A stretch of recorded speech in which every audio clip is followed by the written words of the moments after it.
Ways that your mental health is impacted after NICU that absolutely make sense. I want to talk about some of the things that we want.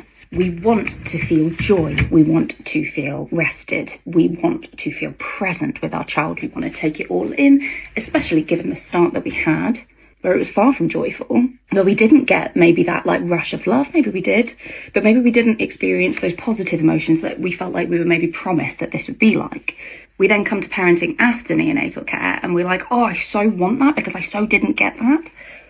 And it can feel even more desperate, but our nervous system is tied up in this kind of anxiety, in this drive, in this threat, where things feel like they're unsafe constantly. And you know what's really hard to feel when you're in that state? Joy, excitement, rest, pleasure, presence. So it makes sense that your nervous system would react by going like, those emotions, those states, they don't feel safe.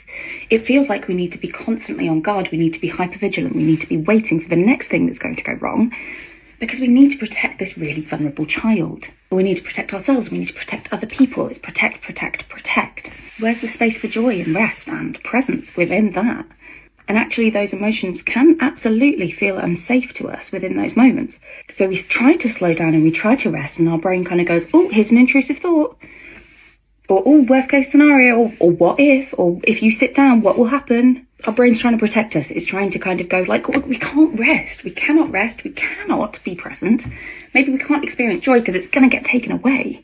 And I just want you to know that there is nothing wrong with you if that happens. It's your nervous system's doing its job in terms of trying to protect you and trying to keep you safe and your baby safe.